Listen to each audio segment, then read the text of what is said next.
Well, hello everybody. It's Friday at 6 o'clock, which means it's time to play Board Game Smackdown, the show where comedians play board games, card games, party games, that sort of thing, live on the internet. My name's James. I like games. Thank you very much for logging on, tuning in, pressing play on wherever you're watching this video, on Facebook or on YouTube or at BoardGameSmackdown.com. Exciting news has come into Board Game Smackdown HQ. Our badges have arrived. Yay! That's right. We've got merch, guys. We've got huge badges. My hand's massive. Board Game Smackdown badges. Do you want one of these? Do you? Bet you do. No. The only way to get a Board Game Smackdown badge is to become a Patreon. Haha, Patreon backer. Be like a benevolent millionaire and philanthropist and donate money to the arts, because this is technically what the arts are now. And from as little as $3 a month, which in real money is not very much at all. And there's all kinds of extra stuff. The badges are just one part of it. There's all kinds of things I've promised there. Make me go through with them by becoming a Patreon. Patreon.com/BoardGameSnackman. Right. Enough plugging. Let's get on with the show, because we've got a really fun game to play today, a fun party game, and also a really great panel. So let's get those on the screen. First of all, a comedian who you may have heard on Radio 4's Museum of Curiosity or seen on TV's QI. It's Callie Beaton. Yay! Oh, what a lovely welcome, everybody. Thank you. Hey, Callie, how are you? I'm good now. I'm recovered from that there virus, and I'm all right now. Excellent. You're a survivor and delighted that you're well enough to come and play a stupid game with us today. Not as delighted as me. Also appearing today, a comedian, writer and podcaster and star of the giant comedy show for families on Facebook and YouTube. It's Lee Kyle. Hello, everybody. Hiya. Hi, Lee. Hi, Callie. Hi, Lee. And what we have now is, because there are 3 cameras on the stream, we get to look like the opening titles of Dallas briefly. So that's quite good, isn't it? Finally. That's all going to change when we introduce the 4th person to the stream, a comedian and current UK pun champion, Adele Cliff. Oh, hi. Hello, everyone. What do you win? What do you win for being the UK pun champion? I'll show you. Oh, excellent. There's a visual. All right, we can... It's quite heavy. I hope I don't drop it. Oh, fuck. Okay, please don't injure yourself. That. My word. Wow. It's a wrestling, but it's got people's names on, not mine yet, but previous people. Okay, and you're going to get to add your name to that. Yeah, apparently so. Fantastic. Well, it's great to have a champion here on Board Game Smackdown. Raise your game, guys. That's the tip. Nice to meet some of the subjects. And finally, for grabs. Panel today, a comedian and musician whose latest show is available to get on USB, and we'll find out all about where you can get that in a moment. It's Paul Silky White. Hello. Hello, Silky. How are you doing? I'm all the better for having made a little card which has got a little circle on it. I'll show it to you because it's revolutionised my life, because I've done a few of these podcasts and stuff. Oh, it's on my desk somewhere. It's basically a little wheel, and I just hold it up in front of the camera, and it looks like I'm buffering, and then I can just leave it there and go away. After the tech problems I had on Tuesday, please, none of that. So we're going to play a game, guys. Just by show of hands, have any of you played a board game at all while you've been in lockdown? Okay, Silky, what have you played? I've played chess. Because ladies, I am that just. I've sat there with a chessboard playing chess against someone on the internet, and then they lost the connection, and I just realised we all hurtle towards the yawning grave. Good. That's exactly what a board game should bring to your mind. Exactly. Adele, what have you been playing? I've done 2. I did a couple of games of Pandemic with my sisters over Skype. We won, so I imagine the World Health Organization will be in touch soon. Good. Very topical game to play, Pandemic, and very fun game as well. And hopefully on Tuesday, if I can get the tech to work, that's the game we're going to be playing next week. Ooh. That remains to be seen. Anyway. So the game we're going to play today is Friday, so I thought a nice fun party game. The game we're going to play today is a game called Absolute Balderdash. There you go. It's in a massive box that's been well battered. I got this from a charity shop. This is exactly the kind of game you find in charity shops. But of course, you can get it. You can get it new. Go to drummondpark.com. That's where you can get a new copy of Balderdash from. Balderdash and Absolute Balderdash. Is that Drummond Park with only one M? I literally cut and paste that from their website. So is it Drummond Park for extra sexy points? Oh, maybe it is Drummond. Yes, Drummond. Yeah. Ooh. Hold on, Drummond. 60 points. All right. Yeah. You've got a forensic level mind still here, and that's appreciated. Drummond. Have any of you guys played Balderdash before? I think I've lied before. Does that help? Yeah. Adele, have you? I think I have ages ago. I'm pretty sure what you said. This is how it's played. I was like, this sounds familiar. Yeah. And by the way, if you're watching on Facebook or YouTube right now, by leaving comments, you can join in with the game, give your guesses, see who you think is telling the truth, who you think is lying, all of that stuff. You can keep that coming up. We can see it right here in our little live stream studio. What I like about this version of Balderdash, it's got the rules on the back, like a proper board game should. And it does say in massive letters, absolutely anything goes. No. The rules are written like they've been written by Alan Partridge. This is what it says. It says, Absolute Balderdash is absolutely hilarious. It's a bluffing game in which players, that's you lot, try to fool each other by making up phony answers or definitions. The fun takes off when the real Balderdash answer is shuffled in with all the players' phony bluff answers and each is read aloud. And then it says this. After the laughter stops. Oh, God. Sounds like a benefit gig. How presumptuous is that? I'll just assume it's going to. Everybody votes for which answer they think is the right one. Points are given for fooling other players and for choosing the real and often unbelievable answers. Be as wacky or as serious as you want. In Absolute Balderdash, absolutely anything goes. Except things that don't come under those rules they've outlined, surely. Yeah.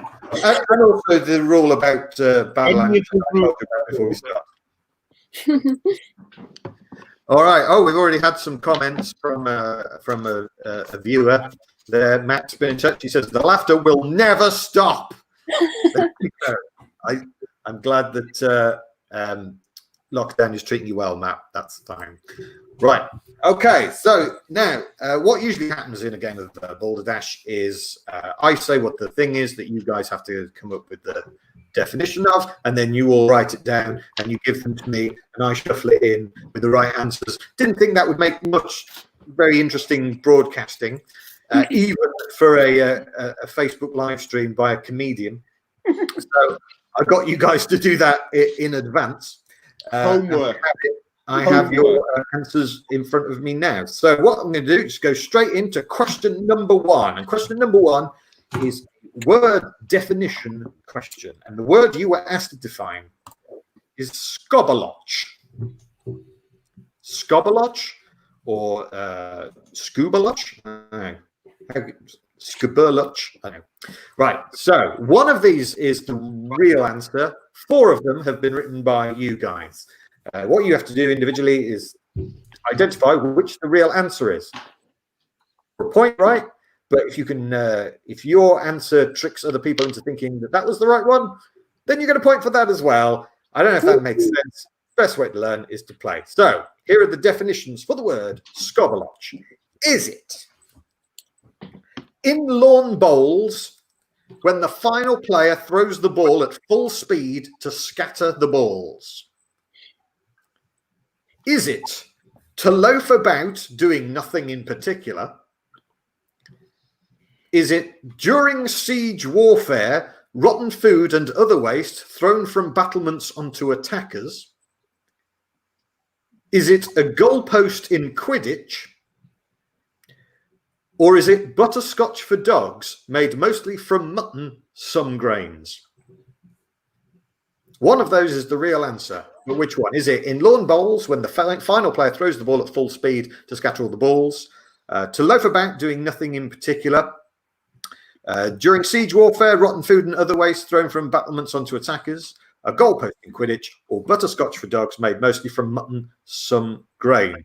So everybody write down which one. You don't have to write the whole thing. And then we will come to you with what you think the real answer is. We'll start with you, Callie. What do you think Scobbaloch is? I'm torn between two, but that's not going to make the game fly. So I'm going to pick one, and I'm going to say it's the loafing about one, number 2. Loafing about, all right. It's a number 2. Scobbaloch is a number 2. Loafing about, all right. Lee, what do you think? I agree. I also think it's number 2 because I'm fairly sure 3 is written in the sort of language that Silky would write something. So it's not that. I don't believe Quidditch. Yeah, I'm going to go with number 2. It is to loaf about. Okay, and you also think as a little side bet that the siege warfare, rotten food and other waste one, it was written by Silky. Yeah, it's his patented glorious use of language. Okay, all right. Well, we'll find out, won't we? We'll find out. Silky, let's go to you. What do you think? I want it to be butterscotch for dogs, so I'm going to say it's butterscotch for dogs because I think Lee Kyle wrote that and he needs the point at this juncture in the lockdown. Butterscotch for dogs. A potentially benevolent guess. So he can get faster broadband in future. And Adele, what do you think? I think it's throwing food from battlements, even though people have said that sounds like Silky. I think that sounds like what I want it to be. So. Okay. All right. Well, let's. I like your little post-it notes that you have there, Adele. That's real. I've got various sizes for depending Amazing. how big everything I'm is. going to start using. I've got some too. I don't want to do one up and shit, but I'll be doing that because I've got more. Look. all right, get over yourself. Who knew? Post it off. Right. Let's reveal then the answer to number 1. I was just looking to see if we'd had any guesses come in on YouTube or Facebook. We haven't had any guesses. We have had some comments, though. My mother-in-law's been in touch to say, Silky the comedian, who I thought was called Slinky. I've known you for about 20 years, Sally, so that is quite the slam. Sorry, Salty Pope. And John Pearson. Salty poop. Who's going to be on the show soon? No, he was on the show on Tuesday, in fact. Good to see Callie alive and well. This sounds creepy, and I'm glad everyone else is as well. There we go. Creepy old John Pearson. All right, yeah, the answer. I'm not mentally. John Weaver says, can I sniff your hair? That question goes to number 1 or number 4. The right answer to Scobbaloch is to loaf about doing nothing in particular, Yes. which means points to Callie, points to Lee, and 2 wrong answers. So there's points to be had here. Now, Silky, you went for butterscotch for dogs, and you thought that was written by Lee. So who wrote the butterscotch for dogs one, please? Not me. Yeah, I did write that. Yep. It was Yes. So another point for Lee. Silky's kindness pays off. And Adele, you said the siege, rotten food thrown from battlements, onto attackers. And Lee thought Silky had written that one. Who wrote the during siege warfare one? I did. Yeah. I wrote it just so that it could be true for Adele. Adele, I am the dream weaver. So point for Silky as well. Question number 1. Is a very good question from Matt. So due to lockdown, we are all Scobbaloches. We're not doing nothing. We're providing high quality, citation needed, entertainment here. I've got a bra on today. I've got 2 on actually. Oh well, But shall we? Kind of. I appreciate that this question sounds like standard internet fare, but Callie, if you were wearing 2 bras, how unruly are your bosoms? We do not ask a menopausal comedian such a question, not before the watershed. Let's leave it there. Namaste. Our good friend Thomas Chalk has been in touch to say, I'm enforcing social distancing by throwing rotten foods from my balcony. Silky lobberscotching. Yeah. All right. Moving on to question number 2. Question number 2 is an acronym. So this is where we give you an acronym and you have to work out what it stands for. The acronym is NFRS. And these are the options. Does it stand for not for real, suckers? Does it stand for not for resale? Does it stand for nasty frequency reduction service? Does it stand for National Fancy Rat Society?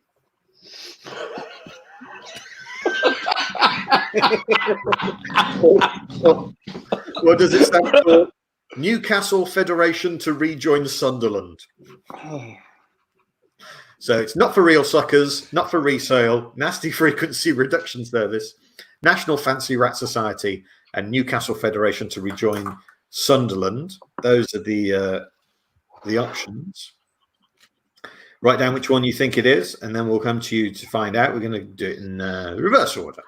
This time we'll start with you, Adele. Yeah, I'm not ready. Okay, I'll have to work it out. I don't think it's not for resale because I think resale is a hyphenated single word, and I would just put that as an R. Mm-hmm. I don't think it's the fancy rats, because I think that if it was a national society, they would specify what nation the society was from, not just national in general. Okay. I don't think it's not for real sucker because I don't know why that's so much. It's not that much longer to say the whole thing or use the whole phrase. So I'm choosing between the Newcastle and Sunderland and the noise one. I think I'll go for Newcastle's Federation to rejoin Sunderland, please. Okay. Thank you very much, Adele. Silky. Cheers. Cheers. What do you think? I think B is brilliant, and without it, I wouldn't be the. I really want it to be the National Fancy Rat Society. Just there's something about fancy rats. Just a rat in a ruff. I want it to be the National Fancy Rat Society, and I can dream, can't I? Is that your tactic? The one you want to be true? Is that the one you're going to go for? I learned this week that apparently the brain can't tell between the real and the imagined. So if you do affirmations and stuff like that, you can will stuff into action. So I'm going to, once this is all over, even if it's not real, I'm going to find some rats. I'm going to dress them up all fancy. You, me, Callie, Adele, Lee, we're all going to have a national society for fancy rats. All right. Am I right? Who's with me? All right, go for that. Okay. Lee. I believe. Look, even I am thinking, did I write that Newcastle Sunderland one? But no, I don't think I'm that parochial. I think it's not for real, suckers. Okay, not for real, suckers. Thank you. And Callie? I liked the way Adele went through such a long explanation of everything. It gave me a bit of help to think what I think, because I've tapped into a very big brain that's been rewarded with a big prize in Punland. But I don't agree with anything you said, Adele. So I don't know if I have much in common with Silky. I suspect not a lot, but I do really want the rat one. So I'm going to go, can you see that? Rats. You're going for rats as well. Looks a bit like cats, but it's rats. I'd love it to be the rats. Okay, so 2 for rats, 1 for not for real suckers, and 1 for the Newcastle Federation to rejoin Sunderland. Rebecca on the comments, she says rats as well, and has drawn a little picture. Thank you for that, Rebecca.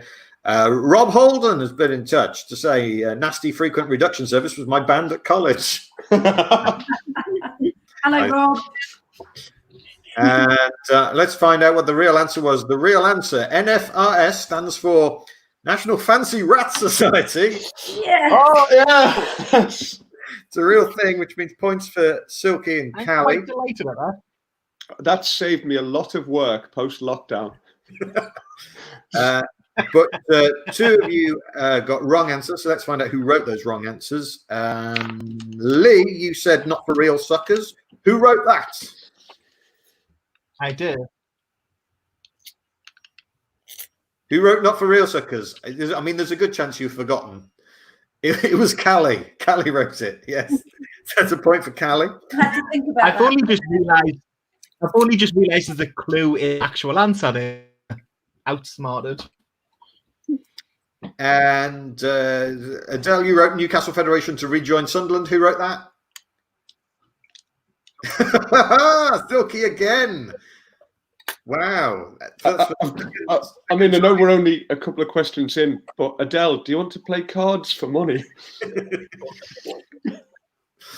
All right. Don't say anything, Adele. Just don't say anything. Just put up a sign saying "Save me." Link the Morse code for SOS. Okay, moving on to question number 3. This time it's the name of a movie. So this will be the name of an obscure film, and then I'm going to give you 5 possible one-line synopses. Is that, I don't know if that's the right plural, of the film. You've got to work out which is the real one. And the title of the film is The Magic Face. Okay, The Magic Face. Which one of these is the real answer? Is it 14-year-old Jenny Beveridge recovers from a car accident in which she lost her legs and one arm and goes on to be an international hat model? Is it the epic story of a US president who drank Sunny Delight until his face turned orange? Is it a professional impersonator kills Hitler, takes his place, and makes Germany lose the war? Is it Jimmy was late for everything until he got a special new watch and discovered the power of the magic face? Or is it a lady has a face? Nothing unusual about that. Most do. But can you pull a rabbit out of yours? Can you saw a woman in half using only your face? Well, in this madcap adventure, Goldie Hawn can, and she learns a little bit about love on the way. Can I just say, when we were given the brief to do answers, we did say short answers that could fit on a playing card. An auto cue. Right. I don't want to give any clues here, but does anybody else not really know what a synopsis is? That's like a blooming film you've done there, Lee. I would watch all 5 of those. Could have been anybody. So it's the 14-year-old who recovers from a car accident, becomes an international hat model. The epic story of an American president who drinks Sunny Delight and his face turns orange. Professional impersonator kills Hitler, takes his place and makes Germany lose the war. Jimmy was late for everything until he got a special new watch and discovered the power of the magic face. And a lady has a face, nothing unusual about that. Most do, but can you pull a rabbit out of yours? Can you saw a woman in half using only your face? Well, in this madcap adventure, Goldie Hawn can, and she learns a little about love on the way. All right. Right, let's find out. We'll start with Silky. We'll start with you. What do you think? I just think whoever wrote "You can saw a woman in half using only your face," I just it's not that, but that mental image. Oh dear God. I think it's down to Hitler or Jimmy, and I think I'm going to go for the Hitler impersonator. All right, you're going for the professional impersonator kills Hitler one. Yeah. All right, thank you, Silky. Let's go now to Callie. Oh, There you are. Hang on, let's come to you. Yeah, hang on. I mean, my favourite thing about the lady has a face was the Goldie Hawn add-on. I thought that was a cheeky, lovely little topper to that already hilarious joke. But obviously, I don't think it is that one. I like the US president's Sunny Delight face after what's been going on today in his press briefings. But I'm going to go for little Jimmy and his little watch. Little Jimmy and his watch. Thank you, Callie. Let's go now to Adele. Hitler impersonator. Straight away. I think, yeah. You've got I lovely think I would- handwriting, Adele. Well, thank you. That was quite quick, but that's what I wanted people to say. Lovely. Yeah. Can I just check you didn't put a heart above the I in Hitler, did you? I didn't know, but do you want me to change it? I can do No, don't do that. A little mustache would be nice. a little red pen. I'll do a heart above You it. don't see Hitler written with a heart above the eye often enough, I don't think. Yeah, this is sending out the wrong message to younger people. Yeah, it was just a joke, but yeah, if you like real, Oh, why not? Oh, God. Oh, bless them. And Lee, which one do you think was the real answer? I suspect it's Hitler, as I often do, but I'm going to go with this because I really like the sentence car accident hat model. I'm going to go with that. Car accident hat model. All right, which was A. So let's find out which answer was the right one. Oh, we've had some. Have we had some guesses in? Rob thinks the Hitler thing. Catchphrase almost though. Didn't he turn orange from drinking too much Dettol? Yeah, topical comedy coming in now. It's like the news quiz around here. Right. The answer was professional impersonator kills Hitler, takes his place, makes Germany lose the war. Yes. Yay! A Finally, film- point. A film whose existence basically says if it wasn't for impressionists, we'd all be speaking German now. All right, so points for. But which is the real crime? I don't know. I didn't hear that. What was that? Lee's got into stop motion animation at the end. And there were two wrong answers, so let's find out who tricked. So Lee, you went for the car accident hat model. Who wrote that one, please? Silky once again. Picking up a lot of points on tricking people. And Jimmy was late for everything. He got a special watch. Who wrote that one, please? Adele. Okay. Yay, at last. Adele is off the mark with points. Tell you after 3 rounds, Lee and Adele both have 2 points. Callie has 3 and Silky has 5. Wow. If you're enjoying the show today, guys, we have a tip jar open at paypal.me/boardgamesmackdown.com. If you buy us the pint for putting the show on for us, you can bung us the price of the pint in our PayPal thing. It doesn't have to be the price of a pint. It can be 10, 20, 100 times that. Everything would be appreciated. All right, moving on to the next one. Before we do, Rob's been back in touch. I've screenshotted Adele loving Hitler, and it'll be all over the place. From Hun champion to Hun champion. That'll be the headline. Moving on to the next question. All right, so this is, sometimes you get these lists of crazy laws that were on the statute book at some time. So we're going to give you the first half of a crazy law. You've got to work out what the second half is. So first half is, in Liverpool, it is illegal for a woman to be topless in public unless, is it? Unless it's for a very good reason. Is it unless she's breastfeeding twins? Is it unless she is wearing a face mask and picking up essential items? Is it unless she is working in a tropical fish shop? Or is it unless her mother and grandmother are doing the same? So, is it for a very good reason? She's breastfeeding twins, she's wearing a face mask and picking up essential items, she's working in a tropical fish shop, or her mother and grandmother are doing the same? Who haven't we been to first? Let's go over to Lee and find out what he thinks. I am going to go with mother and grandmother because I've been to Liverpool. Very well. All right. Solid reasoning. Solid reasoning there. Let's go now. Adele looks like she's still writing. So let's go to Callie. Well, this is a conundrum, isn't it? None of them hugely. I mean, I'd love to know the tropical fish one. I'm not a big tropical fish person. but I didn't know your bamzookas were a feature of keeping them alive. Could be, but then how would men do it? So I think because it's all nonsense and because anything goes, I'm going to go with the very boring. You see, for a very good reason. For a very good reason. All right. Thank you very much, Callie. Let's go to Adele. I think the family boobs. Adele, you can't write that. And where's the We have a heart. Oh, sorry, hang on. Heart Don't over just tits. I've got to put a heart above the word tits. All right. Oh, Hello, children. Hope you're enjoying our broadcast. It's just a body. It's just a body. All right, let's go. Adele, have you got that done? Adele's calligraphy there. Amazing. And wow. finally, Silky. I know that Rob Holden's going to go back to university so he can set up another band just so he can call it Family Tits Outing.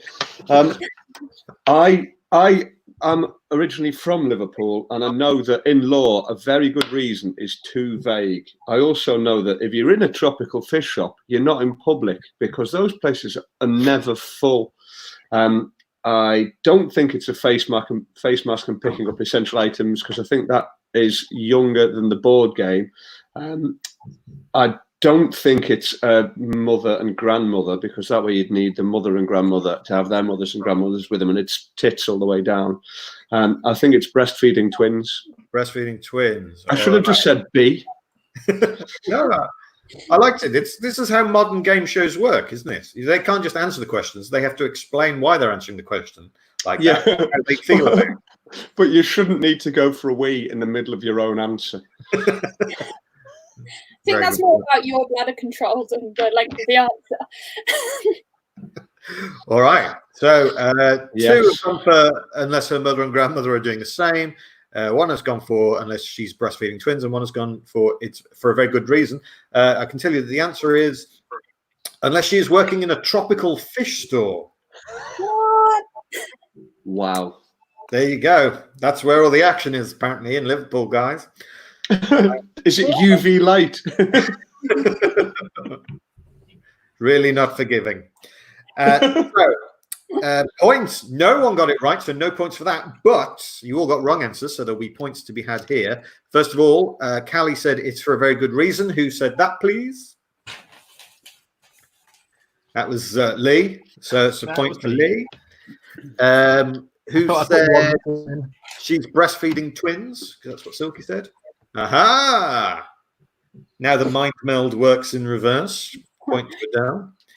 And unless her mother and grandmother are doing the same, who wrote that one? Oh, it was Silky. Again, with his plausible nonsense. Very well done to you. Two more points. Let's be honest, the tropical fish store thing. What? I'm from Liverpool. Yeah. A tropical fish store's a thing. In Liverpool, there are many of them.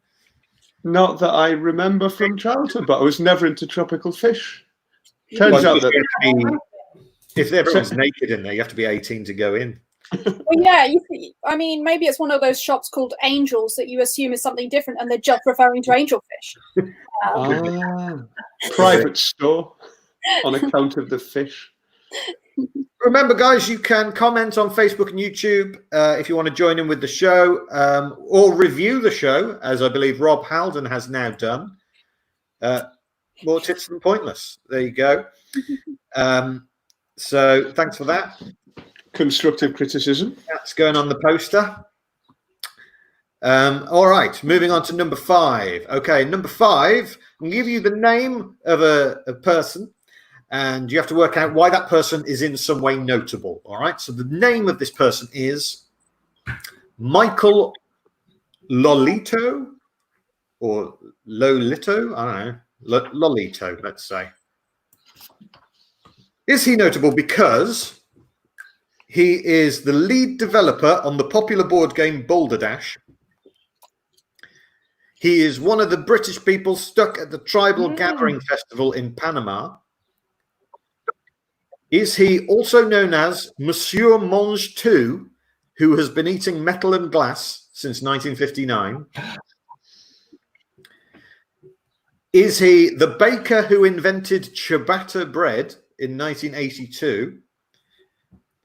Or is he a Haitian drug lord who has a small role as henchman number 1 in the movie Nanny McPhee? So he's either the lead developer on Balderdash, one of the Brits currently stuck in Panama, Monsieur Monster who eats metal and glass, the baker who invented ciabatta, or a Haitian drug lord who had a small role as henchman number 1 in Nanny McPhee. Let's go to Callie, first of all. We'll come over to you, find out what you think.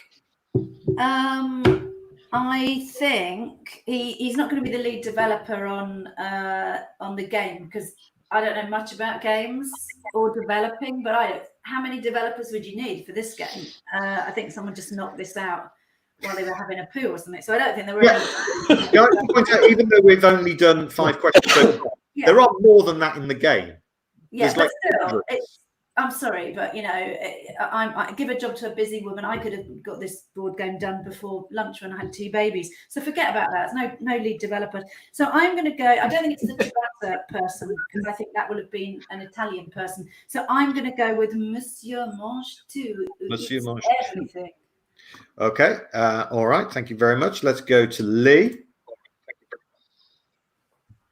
Yeah, I agree with Callie on this game. It's no Ludo, is it? And I also agree that it's Monsieur Mange Tout because I have heard of him, so I know he's at least real. Oh, okay. All right. Big follower of Monsieur Mange Tout, apparently. Silky, what do you think? I'm going to go with the herd. Fingers crossed for the immunity. I think it's Monsieur Mange Tout. Okay. And Adele, no pressure. I also think that was me trying to draw a broken glass, but it looks like 2 very bad crowns. I what I wrote, so I couldn't put a heart above it. Oh, that's true. That's true. It's a shame I you didn't get was going to write Monsieur Mange Tout, and then I realised I can't spell, and I didn't want to embarrass myself. So, all right. Let's find out then which was the right answer. You've all gone for the same thing. Are you all right or are you all wrong? You're all right. Real name of Mange Tout, which I've spelt incorrectly there. This should be so you all get 1 point, and no one tricked anyone. And what a boring question that turned out to be. Can I jump in? Yes, of course. The ciabatta thing. Ciabatta, I found out this week, I was doing some research. Ciabatta was invented in 1982. So this week I found out I'm older than ciabatta. And last year I found out I'm older than wheels on a suitcase. So I'm older than both ciabatta bread and wheels on a suitcase. And Jesus. Yeah. Yeah, there is. Arguably, Silky, I wouldn't want to eat ciabatta that was older than you. They've got some really good freezers in Italy. That's where they keep the old popes. All right. There you go. Yeah. Do you remember Monsieur Mange Tout? He used to be on Record Breakers. Yeah. Light bulbs. Yeah, he used to. I remember once he ate a small aircraft. Yes. Well, anyway. He used to drink bleach. He's lived a long time. Let's not encourage that. No, don't eat. That would be irresponsible. Go on. Craig Dealey's been in touch. Mr. Mange Tout doesn't eat little peas, though. He might do. It means eat everything, doesn't it? Anyway, okay. Let's move on to the next question. Okay, and this is going to be like the first half of an event, and then you have to guess what the second half of the sentence is. So the event is 8 people were left injured in a Montenegrin cafe when? Is it when a World War II bomb being used as a table leg exploded? When the cafe's cat knocked over a pot of boiling chicken broth? When a minor earthquake caused the legs of every chair in the establishment to fail simultaneously? When a pigeon flew into a motorcyclist's open-faced helmet and he swerved through the window? Or when a frog ran amok, causing panic amongst the notoriously frog-fearing people of Montenegro? So, is it a World War II bomb being used as a table leg, a cafe's cat knocked over the pot of boiling broth, a minor earthquake causing all the chairs to fail, A pigeon flies into a motorcyclist who then swerves through the window, or a frog. Those are the choices. Okay. I was going to go to Adele first, but you're still clearly writing. Okay, And that's because your handwriting is very lovely. All right, let's go to you, Adele. What do you think? I think it's the bomb. You think it's the World War II? That's the sort of interior design decision that a cafe would make, because they are sometimes idiots. Okay. Not all cafes, just sometimes. Silky, what do you have? I've just realised that if I don't tidy these notes away before my girlfriend comes back into the room, she'll just look at these and go, "What the hell is cat broth minor earthquake?" Going to rock all these bands for them. Breastfeeding twins, tropical fish store. I reckon it's the World War II bomb as a table leg as well. World War II bomb as a table leg. Lee. I am so convinced that it is the bomb leg kerfuffle that if it isn't, I will do some harm to a postman. Okay. And finally, Callie. They've all gone for the World War II bomb.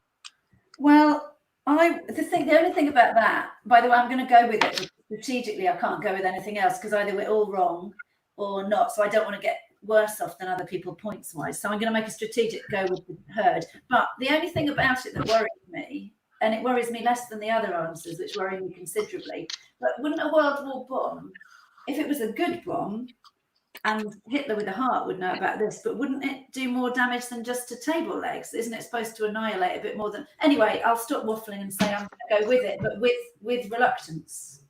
All right. So once again, you're all going for the same thing. You were all correct last time. Let's find out if you're all correct this time. 8 people were left injured in a Montenegrin cafe when a World War II bomb being used as a table leg exploded.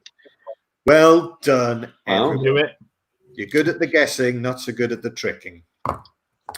Scores right now in equal second place with 5 points each. Callie, Lee, and Adele, and Silky running away in first place with 8 points. Oh. But still some more. What a little nerd we turned out to be. Oh yeah, look at me. I was patently one of the jocks at school. I was playing chess. He's playing chess with all of us. Poindexter. Yeah. Leave me be. All Just right. leave me here with my books and my telescope. How far away are the books? All right. Next round is it's a date. I'm just going to get it's a date, and you have to say what notable event happened on this date. First date I've had since this lockdown started. Boom! Wow. You're welcome. UK Pun Champion is Cliff. Get that on the screen. Recognizable joke alerts. Yeah. You don't just handle that. Do I get a point? No. Show 9. We've used that 3 times. All right. So the date we're going to use is February 19th, 1973. What notable happened on February 19th, 1973? Was it the last Japanese soldier still fighting World War II was found? Was it the patents were filed for both Velcro and the Post-it note? Was it Joe Biden celebrating his 40th birthday?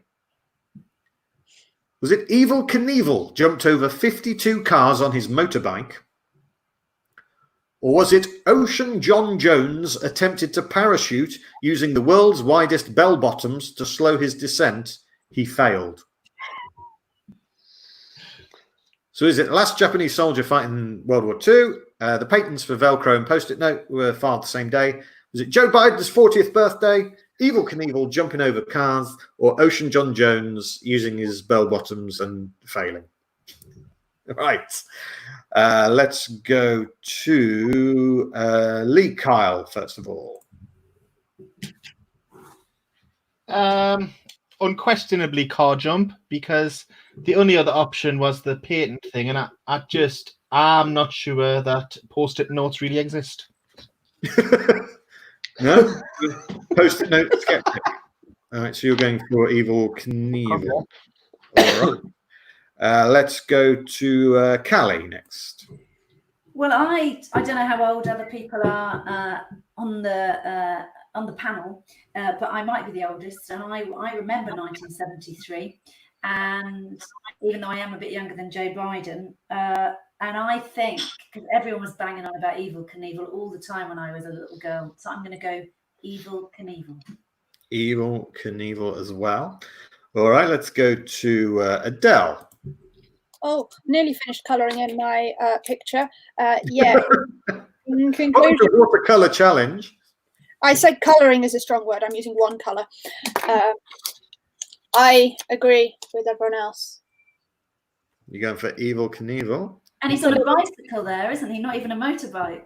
I can't draw on motorbikes, and I thought a bike with no motor would be closer than me trying to draw anything else. I'm just jealous. I'm very jealous of your skill. Thanks. And Silky, what do you have? I wanted to be Ocean John Jones, just for the nickname Ocean John Jones, but I think it was the last Japanese soldier of World War II. Okay. Yeah. You think the last Japanese soldier of World War II? So let's find out. The answer, what happened on February 19th, 1973? Evel Knievel jumped over 52 cars on his motorbike, which means points for everyone but Silky. And someone's getting a point for Silky's wrong answer. Who wrote The Last Japanese Soldier? It was Lee Kyle. So another point to Lee. He moves within 2 of our leader, Silky, and he's 1 ahead of Callie and Adele as we go. Can I also compliment Callie on looking really good on being older than me? You can. I'll take that. Thank you. Although, may I say, you look very fine as well, and I'm sure your girlfriend agrees. I can ask her, but I don't think I'm ready for the answer. She's not going to be talking to you for ages after those notes. All right. Moving on to the next round. We've got time for a few more, so let's do this. It's another definition. Definition of the word WHISTERPOOP or WHISTERPOOP. WHISTERPOOP. I don't know. 5 definitions. One. Which one is it? A toilet break during a card game. The original name of the Jack in bowls. The original name for? The Jack in bowls. A term used to describe the effect of online whist on care home residents. Is it a swift smack to the side of the head? Or is it, in Tudor times, the servant who removed and cleaned the chamber pot? So is it a toilet break during a card game? The original name of the Jack in bowls, a term used to describe the effect of online whist on care home residents, or a swift smack to the side of the head, or in Tudor times, the servant who removed and cleaned the chamber pots. Silky, will come to you first of all. Oh, God.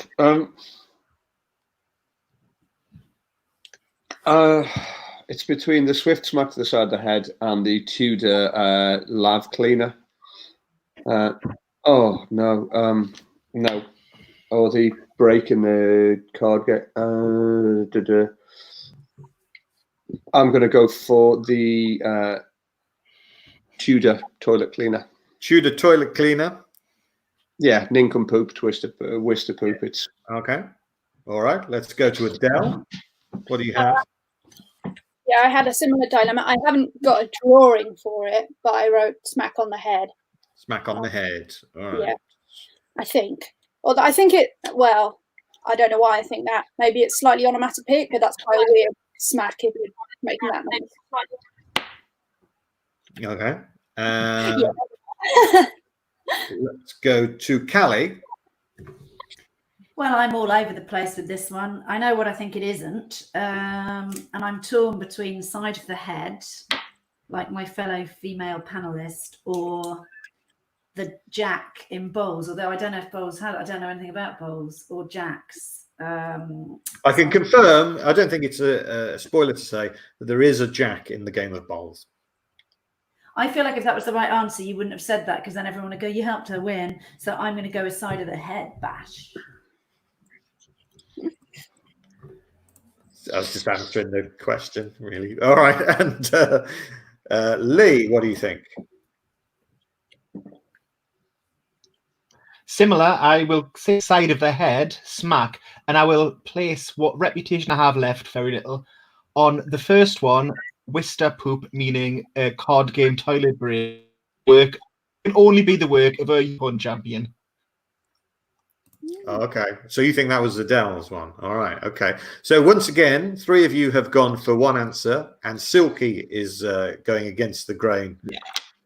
He's playing his own furrow. It's worked for him so far. He's been in the lead. I can tell you that a WHISTERPOOP is swift smack to the side of the head. Yeah. Means points to everyone but Silky, and also another point coming to the one who tricked Silky. Silky said, "In Tudor times, the servant who removed and cleaned the chamber pot." Who's wrote that? It was Adele. Ah, Yay! tricky claim. So another point for Adele. Reputation. So who wrote a toilet break during a card game? The one that Lee thought Adele had written? That was Silky. There you go. All right. Okay. Well, with a couple of rounds to go, 2 rounds to go, scores are now really, really tight. Callie's on 7, Lee and Adele are on 8, and Silky's on 9. We seem to have manufactured the smallest amount of tension possible. We could always manufacture more tension. Did you hear that? And if we all look the same direction, it'll look really weird. Okay. All right. Everyone look to the left. 1, 2, 3. I don't know if our left is the same for all of us. I think some of us aren't. Tell you what, everyone look up. Everyone look up. That'll be the same. Christ, no! All right. Well, let's finish the game for Was that anyone my who's still accent? watching after that. You're live watching people looking in directions because it's week 5 of lockdown, and that's where we are. All right, the film. Let's do a film synopsis one. The film is called Eegah. But what is the synopsis of the film Eegah? Is it the story of a boy named Corona who found a way to get the better of the school bullies? Bullies. Is it a giant hairy man falls in love with a woman who finds him hiding in a cave? Is it old school cowboy Maverick Drum takes on an enthusiastic apprentice who helps him see cows in a new light? Is it Taika Waititi's film school project, a story of New Zealand's fledgling space program? Or is it Eegah is a Farsi word roughly translated as the saucy boys who lack structure? It's a full-length Iranian version of men behaving badly. So what is it? Is it the boy named Corona who gets the better of the bullies? Is it a giant hairy man who's found in a cave? The old school cowboy who gets an enthusiastic apprentice? The New Zealand space program thing? Or the Iranian men behaving badly? Let's go, first of all, to Callie Beaton. What do you have, Callie? Well, first of all, I want a couple of bonus points for being the only panelist who's been ill, which I think is why I'm bringing up the rear at the moment. So I'll just get that out there. And the second thing in regard to answering the questions, it's tricky. I don't like any of them. I do think I know who wrote the Farsi one, though, if that comes up. And it's got to be between the old school cowboy and the giant hairy man. And because I've been dreaming about a dark hairy man in caves for 5 weeks now, I'm going with the giant hairy man. Going with the giant hairy man. All right. That's all right for pre-watershed, isn't it? Euphemisms. Yeah, that's fine. Yeah. Didn't swear. Yeah, that's all right. Let's find out what Lee thought. I would also like a couple of points for being ill too, but you know, being slightly too classy to mention it for points. And I think it's almost certainly the hairy caveman. The hairy caveman. All right. Let's go to Silky. I don't want any extra points for anything because I want it to be the hairy man love thing. Just so my girlfriend will come and see these notes and go, hairy man love, Jack in bowls, cat broth, minor earthquakes, And then family tits outing. I just want it to be hairy man, love. Are you going for the hairy man as well? And I am. what have you gone for? I'd like some points too because I want to win. I'm not for sympathy. I just would like to win. So please can I have some points. I also think it's the hairy man. All right, the giant hairy man. Let's find out. You've all gone for the same thing. Are you right? You are. A giant hairy man falls in love with a woman who finds him hiding in a cave. So you all get a point. Nothing changes. Basically, about 20 minutes ago, you all got really good at guessing, didn't you? You were really good at this game, which is great for the purists, obviously. Can we go into the side bets and see who wrote what?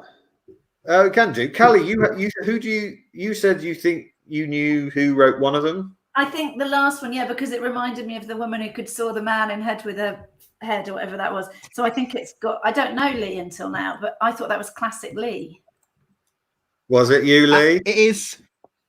What I will say is it's quite tragic how quickly I can be figured out from a virtual stranger. Do I get a point for figuring Lee out from being No.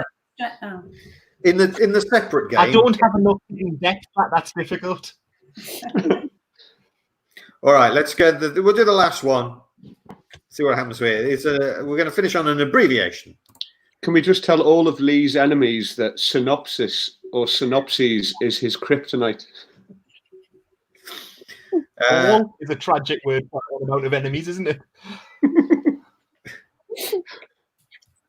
The acronym is SCCI, but does it stand for Some Can I, Superior Collision Choice Instrument, Stop Cheating COVID Idiots, Smurf Collectors Club International, or Sexualized Christian Calibration Institute? Some Can I, Superior Collision Choice Instrument, Stop Cheating COVID Idiots, Smurf Collectors Club International, or Sexualized Christian Calibration Institutes. Get them written down and then don't change them. This is the last one. Right. We shall start with Lee. What have you got? Okay, it's a risk to go with this one because it sounds like the one that won the one before. But that one was real. So unless two people, the same person made this up, I think it's to be the Smurfs. I think it's the Smurfs. You think Smurfs? All right. Silky, what do you have? I don't think it's sexualized Christians. I don't think it's super collisions. I think something to do with COVID is, again, newer than the board game. So it's a toss-up between Some Can I and Smurf Collectors Club. And as we had the random one before that came true, and now we've all got to join the National Fancy Rat Society afterwards, I want it to be the Smurf Collectors Club International. Yeah, with the Smurfs as well. All right. We have Adele and Callie to get answers from. What do you think, Callie? I think I've got no idea, and I've lost anyway, so I could throw caution to the wind with this. But I'm not going to. Actually, Callie, you haven't necessarily lost. Oh, I could come. Yes, yeah. Okay, I see. Yeah, I could have come second to last. No, you could win. You could still win. Oh yeah. If you get it right, no one else does, and they all have gone for your answer, you'll have the points.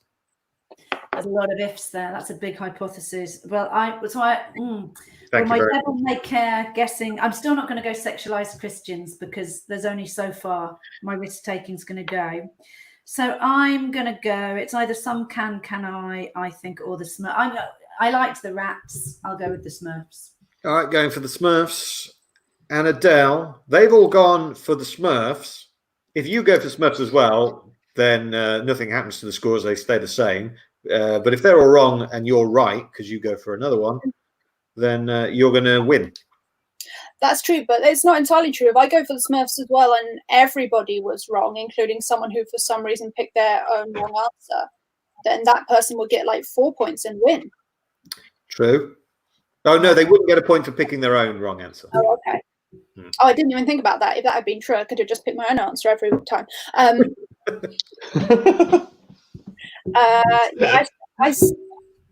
I know you want to create tension, but I don't want to lose, and I'm going to lose.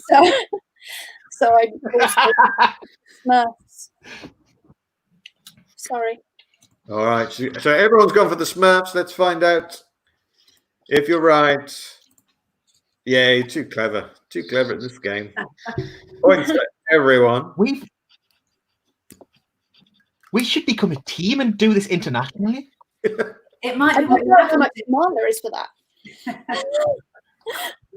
But let's do it because none of us got anything else to do till the clubs reopen in January. Like we literally may as well do it. Why not? Yeah. Yourself, Right. It's not a podcast because nobody else thought of that idea. And the great thing is, none of you were able to trick each other for like ages. So obviously there's a bond of trust there now. Yeah. You can see through each other's lies. So that will work for the team building element of it. So are we just going to play Balderdash internationally or like solve crimes? Oh, let's not use our powers for good. So cliched. All right, let's do the final scores. In fourth place with 9 points, Callie Beaton. In joint second place with 10 points each are Lee and Adele. But with 11 points, winning by just one, is our champion on Board Game Smackdown today. It's Silky. Well done, Silky. The prize for winning is you get to do the bucket speech, Silky. So here's the information on the screen, and off you go. I'm sorry, I just pulled the lead out of my headphones. Please do donate to PayPal.me Board Game Smackdown if you want to find out more about me. I've got some live shows for sale. Silky the Comedian on that's a website. But please do support Callie Beaton, Adele Cliff, and Lee Kyle. Because I know that Callie has kids because she talked about them. I know Lee's got kids because I've met them. Adele Cliff, Callie Beaton, and Lee Kyle, and James E. Cook. Find them. And if you want one of them, then get in touch. Silky the Comedian. It's been a pleasure. Hey, thank you very much, Silky. Who else has got something they'd like to plug? All right, Adele, what have you got? I wasn't lying. I am actually going to start a podcast soon. It's called Thank You for Your Feedback. So, look out for it in a week and a half, 2 weeks. I'll tweet about it. Follow me on Twitter. All right, follow Adele at Adele Cliff. Lee, Callie, have you got anything to plug? Callie, let's come to you. I've got yours.